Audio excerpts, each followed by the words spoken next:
नमस्कार, स्वागत है आपका। मैं हूं आपके साथ आशा झा और आज सवाल ये कि इंडिया में टूट तो जिम्मेदार कौन। नीतीश कुमार इंडिया गठबंधन से अलग क्या हुए, गठबंधन की छिपी हुई कमजोरियां खुलकर उजागर हो गई और एनडीए को उनके साथ का कितना फायदा कितना नुकसान होगा ये तो चुनाव के नतीजे बताएंगे। लेकिन इंडिया गठबंधन के लिए दूरगामी परिणाम अभी से नजर आने लगे हैं। गठबंधन की चुनौतियां बढ़ गई हैं। सीट शेयरिंग पर पेंच पहले से फंसा था, जाहिर है इस पर तनातनी और ज्यादा बढ़ेगी। और सबसे बड़ी बात, नीतीश नहीं तो फिर सूत्रधार होगा कौन।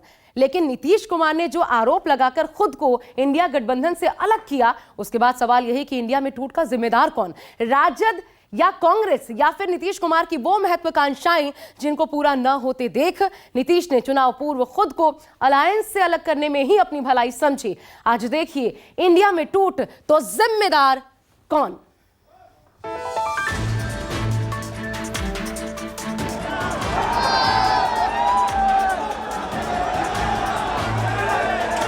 ये नौबत हुई है कि ठीक नहीं चल रहा था, कोई कुछ काम ही नहीं कर रहे थे। जो गिरगिट है ना, गिरगिट को अच्छा मुकाबला देते हैं नीतीश कुमार। इंडिया गठबंधन मजबूत है, ठीक है, जो होता है अच्छे के लिए होता है। जिस बिहार की धरती पर विपक्षी एकता को एक सूत्र में पिरोकर माला तैयार की गई, जिस पटना की धरती पर इंडिया अलायंस का शंखनाद हुआ, 2024 के लोकसभा चुनाव में बीजेपी और उसके सहयोगी दलों की गठबंधन एनडीए को हराने का झंडा बुलंद हुआ, उसी धरती पर उस माला का सूत्र उससे अलग हो गया।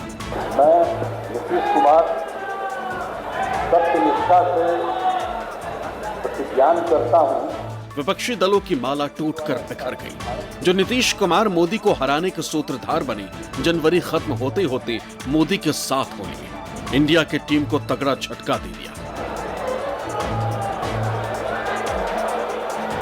हम जो पहले गठबंधन को छोड़ के नए गठबंधन बनाए थे 1.5 साल से, तो यहाँ पर भी जो स्थिति इधर आकर के ठीक नहीं लगी है। कितना काम हम कर रहे थे और उधर भी लोग हम अलायंस करवाए, क्या क्या करवाने में लगे और कोई कुछ काम ही नहीं कर रहे थे, तो सबको लेकर के तकलीफ और यहाँ पर भी लोगों को तकलीफ, तो इसीलिए अलग हो गए।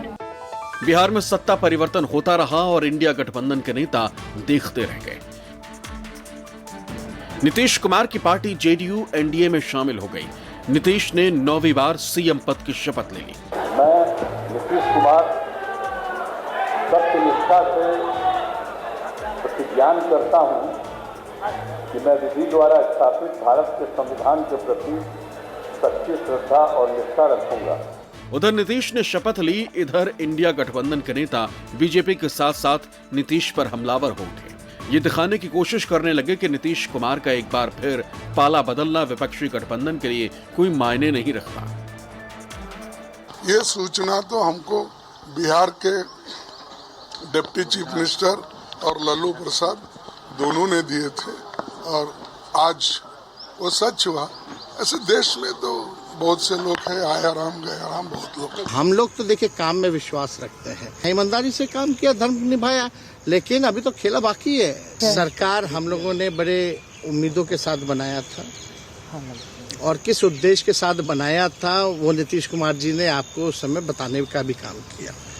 ये गए हैं, इन्होंने इसकी हत्या की है, तो जनता इसका जवाब देगी। इंडिया गठबंधन मजबूत है, ठीक है, जो होता है अच्छे के लिए होता है। वही कांग्रेस नेता जयराम रमेश ने कहा कि नीतीश ने गठबंधन की 3 बैठकों में हिस्सा लिया, लेकिन किसी को यह अंदाजा नहीं था कि वो गिरगिट की तरह रंग बदलेंगे। जो गिरगिट है ना, गिरगिट को अच्छा मुकाबला देते हैं नीतीश कुमार। बार बार इस्तीफा देते रहते हैं, बार बार अपना राजनीतिक रंग बदलते रहते हैं। उन्होंने 23 जून को 18 विपक्ष पार्टियों को बुलाया था पटना बैठक में, उसके बाद बेंगलुरु में बैठक हुई, उसके बाद मुंबई में बैठक हुई। तीनों बैठकों में नीतीश कुमार जी मौजूद थे। उन्होंने कोई संकेत नहीं दिया कि वो विश्वासघात करने वाले हैं, पर अभी तो विश्वासघात किया है। भले ही विपक्षी नेता ये कह रही हूं कि नीतीश के जाने से कोई फर्क नहीं पड़ता, लेकिन ये बात साफ है कि नीतीश कुमार ने खुद विपक्षी दलों को एकजुट करने में काफी मेहनत की थी। उन्होंने शुरुआत में ऐसे दलों को कांग्रेस के साथ बिठाने में कामयाबी हासिल की जो राहुल गांधी और उनकी पार्टी को लेकर सवाल उठाते रहे थे, जिसमें ममता बनर्जी और अरविंद केजरीवाल जैसे नेताओं का नाम शामिल है। अगर ये प्री प्लान्ड था तो तीसरा मोर्चा हमने क्यों भंग कराया? अगर ये प्री प्लान्ड था तो पहली मीटिंग पटना में हमने क्यों कराई? अगर ये प्री प्लान्ड था तो आपके जैसी अछूत पार्टी के साथ हमने ममता बनर्जी को, अरविंद केजरीवाल जी को और अखिलेश यादव जी को क्यों बैठाया? नीतीश कुमार की एनडीए में एंट्री का टाइम भी उस वक्त पर रखा गया जब राहुल गांधी की भारत जोड़ो न्याय यात्रा बंगाल से बिहार में दाखिल हो रही थी। माना जा रहा है कि इससे बीजेपी ने इंडिया गठबंधन के खिलाफ मनोवैज्ञानिक बढ़त हासिल करने की कोशिश की। विपक्षी गठबंधन इंडिया के सामने नीतीश कुमार के जाने से नई चुनौतियां खड़ी हो गईं। ममता बनर्जी पहले ही कांग्रेस से गठबंधन करने से इनकार कर चुकी हैं। आपने भी पंजाब में अकेले चुनाव लड़ने का ऐलान कर दिया है। इसी बीच नीतीश का इंडिया छोड़ एनडीए में जाना किसी झटके से कम नहीं। ऐसे भी ये जानना जरूरी हो जाता है कि नीतीश के इंडिया गठबंधन से जाने के बाद गठबंधन के सामने क्या क्या चुनौतियां। तो गठबंधन के सूत्रधार ही जब अलग हो गए तो जाहिर तौर पर यह झटका बड़ा है। बिहार के लिहाज से और जोरदार झटका है क्योंकि यहां 40 लोकसभा की सीटें आती हैं और यहां इंडिया गठबंधन का अस्तित्व नीतीश के कंधों पर ही टिका था। अब पूरी संभावना है इसकी कि सिर्फ बिहार ही नहीं बल्कि कई राज्यों में इसका असर देखने को मिलेगा। ऐसे में आखिर नीतीश के जाने के बाद इंडिया गठबंधन के सामने कौन कौन सी बड़ी चुनौतियां हैं जो कि पेश आ सकती हैं, चलिए सबसे पहले आपको बताते हैं क्योंकि इन्हीं चुनौतियों से अब पहले लड़ना होगा, क्योंकि एनडीए से बाद में लड़ाई होगी। ये चुनौतियां पहले होंगी अब इनके सामने। देखिए, सबसे पहली बात, नीतीश के जाने से ओबीसी वोट बैंक पर सीधा सीधा असर होगा। नीतीश कुमार विपक्षी गठबंधन इंडिया के सबसे बड़े ओबीसी चेहरा थे, मल्लिकार्जुन खड़गे दलित चेहरा है। इन दोनों के सहारे गठबंधन ओबीसी और एससी कैटेगरी को साधने की दिशा में काम कर रहा था, लेकिन नीतीश के जाने से गठबंधन का ओबीसी चेहरा तो खत्म हो ही गया, ओबीसी राजनीति का जो मुद्दा था वो भी खतरे में पड़ गया है। अब आपको दूसरा पॉइंट दिखाते हैं कि अब क्या इंडिया के लिए जातीय जनगणना का मुद्दा भी कमजोर होगा। सबसे बड़ा मुद्दा जो इंडिया गठबंधन के पास था, नीतीश कुमार ने ही बिहार में जातीय गणना करवाकर बीजेपी के खिलाफ विपक्ष को यह सबसे बड़ा हथियार दिया था। लेकिन अब नीतीश जी जब एनडीए में चले गए हैं तो यहां भी दिक्कत मुमकिन है कि एनडीए इस मुद्दे को अपनी ओर से नया रुख दे, नए स्वरूप में पेश करे और नए सिरे से इस पर जातीय राजनीति भी हमें देखने को मिले। तीसरा पॉइंट देखिए, बिहार में एनडीए की ताकत बढ़ेगी, इसमें कोई संशय नहीं है। जब तक नीतीश महागठबंधन का हिस्सा थे तब तक इंडिया को बिहार में मजबूत माना जा रहा था। 2015 के विधानसभा चुनाव में राजद, जेडीयू, कांग्रेस गठबंधन ने कुल मिलाकर के एक साथ लड़कर 42% वोट पाया था, लेकिन अभी तक यह गठबंधन लोकसभा चुनाव में नहीं गया है और अब राजद और कांग्रेस को नए सिरे से राजनीतिक बिसात तैयार करनी होगी दोनों को मिलकर। लेकिन जिस तरीके से 2019 के लोकसभा चुनाव में बीजेपी जेडीयू की जोड़ी ने कमाल किया था, एक तरीके से क्लीन स्वीप किया था, एक बार फिर इसकी पूरी संभावना है। किन किन राज्यों पर असर पड़ सकता है आइए ये भी दिखाते हैं। महाराष्ट्र में देखिए, टूट का खतरा, शरद पवार पर दबाव बढ़ेगा। अब ये दबाव कैसे बढ़ेगा? दरअसल नीतीश कुमार के जाने के बाद महाराष्ट्र में एनसीपी के सुप्रीमो जो शरद पवार हैं उन पर दबाव इसलिए बढ़ेगा क्योंकि भतीजे अजित पवार उन्हें एनडीए में आने को मजबूर कर सकते हैं। वैसे ही दो धड़े हैं। इधर ममता बनर्जी, नीतीश के जाने के बाद शरद पर यह दबाव काम कर सकता है, यह भी माना जा सकता है और यदि ऐसा हुआ तो इंडिया गठबंधन में दलों की संख्या भी कम हो जाएगी जिसको बढ़ाने की कोशिश हो रही थी। अब देखिए, एक और चीज महत्वपूर्ण है कि गठबंधन में कौन होगा अगला सूत्रधार, यानी नीतीश नहीं तो कौन? भले ही मल्लिकार्जुन खड़गे इंडिया अलायंस के चेयरपर्सन है, लेकिन सूत्रधार की भूमिका बहुत महत्वपूर्ण है जो अब तक मल्लिकार्जुन खड़गे ने नहीं निभाई है। नीतीश इस गठबंधन के प्रमुख नेताओं में से एक थे। दूसरे राजनीतिक दलों की भी अगर बात की जाए तो इनके साथ अच्छे संबंध नीतीश के थे, लेकिन नीतीश के जाने के बाद अब एकमात्र शरद पवार वो चेहरा है, ऐसे नेता बचे हैं जो गठबंधन की बियॉन्ड पार्टी मदद कर सकते हैं और ऐसे में ये चुनौती भी इंडिया गठबंधन के सामने खड़ी हो गई है। तो कुल मिलाकर के 5 चुनौतियां जिनका सामना करना पड़ेगा एनडीए से लड़ने के पहले। एकता में ताकत तो होती है और कैसे इसका असर भी देखने को मिला था, आगे आपको दिखाते हैं। दरअसल नीतीश कुमार ने लोकसभा चुनाव में बीजेपी और एनडीए को चुनौती देने के लिए जिस गठबंधन की नींव रखी थी, कुछ महीने में ही नीतीश कुमार को इंडिया गठबंधन में अपना और पार्टी का भविष्य नजर नहीं आया। इसके चलते नीतीश ने बिहार में महागठबंधन का साथ छोड़ एनडीए में जाना ठीक समझा। बिहार में हुए इस घटनाक्रम ने कांग्रेस नेतृत्व के लिए चुनौती खड़ी कर दी, क्योंकि पार्टी का सारा फोकस इस समय राहुल गांधी की भारत जोड़ो न्याय यात्रा पर है। लेकिन नीतीश के इस कदम से अब गठबंधन में शामिल बाकी पार्टियों में भी असमंजस की स्थिति पैदा होने का खतरा बढ़ गया है, जिसे कांग्रेस भली भांति समझ रही है। कांग्रेस के लिए टेंशन की वजह यह भी है कि बिहार के साथ साथ असम में भी उसे तगड़ा झटका लगा। असम में भारत जोड़ो न्याय यात्रा निकलते ही कांग्रेस के 150 से ज्यादा नेताओं ने बीजेपी का दामन थाम लिया। उधर बीजेपी राहुल गांधी की न्याय यात्रा पर चुटकी ले रही। असम के मुख्यमंत्री हेमंत बिस्वा शर्मा ने राहुल की यात्रा पर तंज कसते हुए लिखा कि अपने राजनीतिक जीवन में पहली बार ऐसी न्याय यात्रा देख रहा हूं जो जिन जगहों से जा रही है पार्टी वहां हार रही है और पार्टी कार्यकर्ता भी उनकी विचारधारा त्याग कर भारतीय जनता पार्टी से जुड़ रहे हैं। बीजेपी राष्ट्रीय अध्यक्ष जेपी नड्डा ने भी इंडिया गठबंधन को लेकर कहा कि इंडिया अलायंस सैद्धांतिक रूप से असफल हो चुका है। ये जो पहले भारत जोड़ो यात्रा थी, जो अपने आप में एक तरीके से बेनतीजे समाप्त हुई, और ये जो अभी इनकी अन्याय यात्रा और भारत तोड़ो यात्रा है और ये जो इंडिया अलायंस है, ये कंसेप्चुअली फेल कर चुका है। बीजेपी को उम्मीद है कि नीतीश के एनडीए में शामिल होने से अब बिहार में उसे फायदा मिलेगा। एक बात यह भी साफ है कि नीतीश कुमार जिधर भी जाते हैं गठबंधन का पलड़ा भारी हो जाता है, जबकि लगातार पलटी के बाद बिहार की राजनीति में नीतीश की हालत ऐसी हो गई है कि अब अकेले में उनकी बहुत राजनीतिक ताकत नहीं रह गई, लेकिन जब वो किसी के साथ होते हैं तो गठबंधन की ताकत बढ़ जाती है और यही सोचकर बीजेपी ने एक बार फिर उन्हें अपने पाले में शामिल किया। तो दरअसल नीतीश कुमार में ऐसा क्या है कि नीतीश सबको चाहिए। आपने सुना होगा एकता में ताकत होती है, और ये बात नीतीश कुमार पर भी बिल्कुल सटीक बैठती है। क्यों?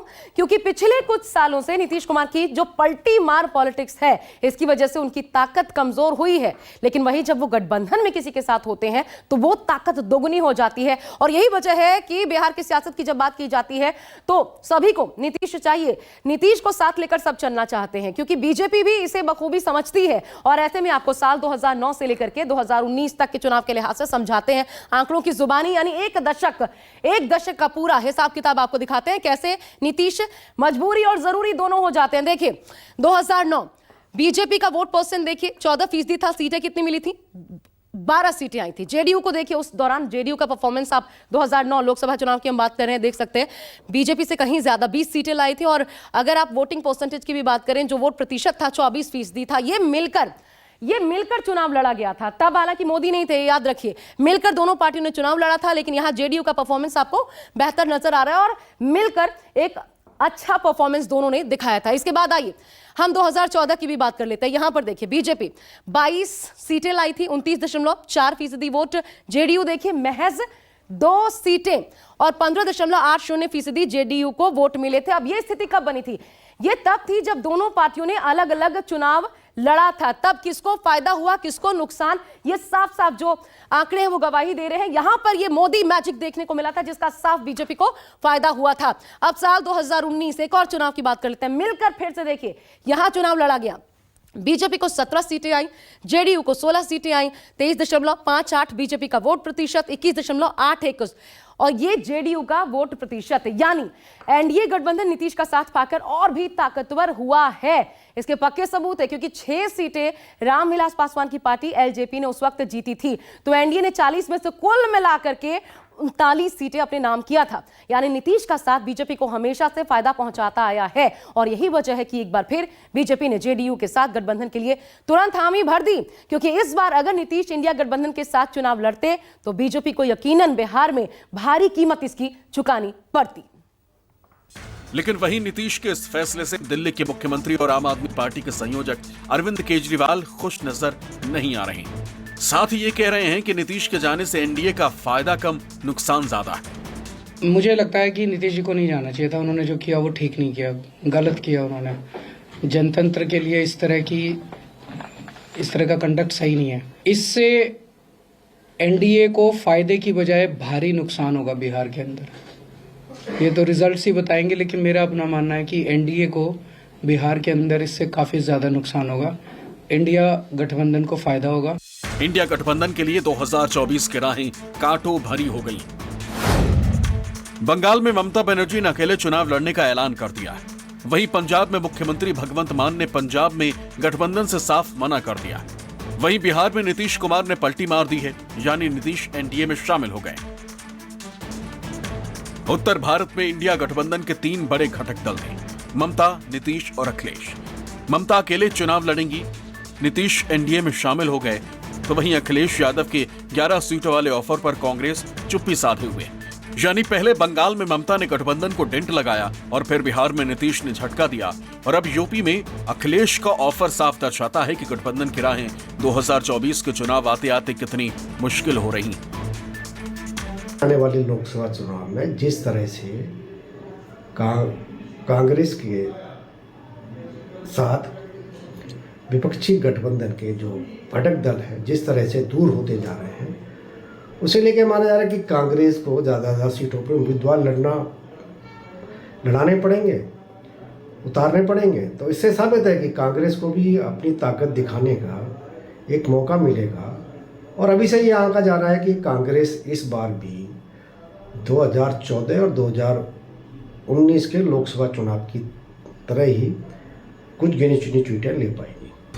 विपक्षी गठबंधन इंडिया के लिए 2024 किसी अग्नि परीक्षा से कम नहीं। ऐसे में सीट शेयरिंग में हो रही देरी और लगातार पार्टियों के बीच होते कम्युनिकेशन गैप की वजह से इंडिया गठबंधन पर लगातार संकट के बादल घिरते जा रहे हैं। ऐसे में देखना दिलचस्प होगा कि 2024 के रण में इंडिया और एनडीए में जनता किसके सिर पर सत्ता का ताज सजाती है। Bureau report, news 24।